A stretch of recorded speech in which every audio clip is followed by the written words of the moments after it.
ASEAN has appointed a special envoy to Myanmar after months of deliberation. Brunei's second Minister for Foreign Affairs will be tasked with helping the country out of the crisis. Young Wai-kit joins us live for more on this. Wai-kit, how soon will the envoy be able to fly into Myanmar to start work?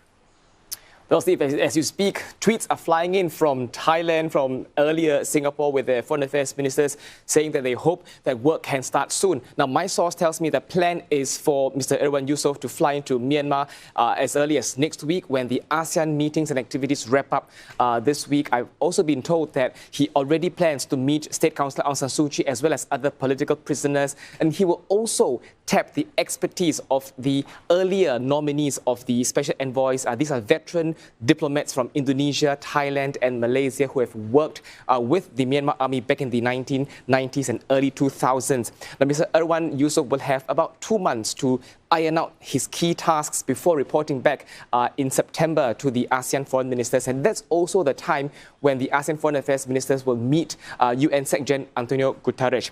I also want to point out that earlier an Indonesian official spoke to reporters saying that just because ASEAN issued a joint communique on the special envoy, it doesn't mean that they're acknowledging the Myanmar junta.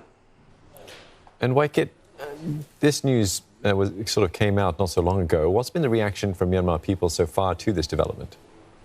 Well, it's a mix, but I would say that there are more who are doubtful than hopeful. I mean, primarily people don't think that ASEAN is going to be effective, and people don't trust that Mr. Erywan Yusof is going to be objective, because if you remember back in early June, he was one of the diplomats who flew into Myanmar to personally meet Army Chief Min Aung Hlaing. Back then, my source told me that their exchange was cordial, it was positive, and it's precisely that meeting that people are now saying that Mr. Erywan Yusof is being too close to the Myanmar army.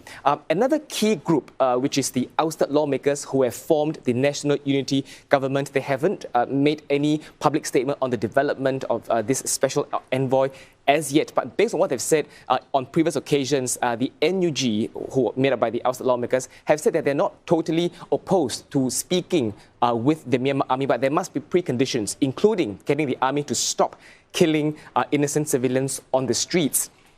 I also want to point out some history and context of Myanmar. Now, Myanmar has track record of banning officials such as former special envoys or former special rapporteurs from entering Myanmar. I mean, right now, the UN special envoy to Myanmar, Christine Burgener, she hasn't been able to enter Myanmar despite having touched base with the Myanmar army after the coup.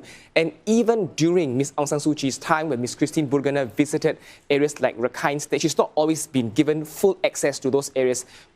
She's been told that that's because of security concerns. But also during Ms. Aung San Suu Kyi's time, if you recall, they've banned the former Special Rapporteur Yang Hee Lee from entering Myanmar because they accuse her reports of being biased and it's based on one-sided narratives.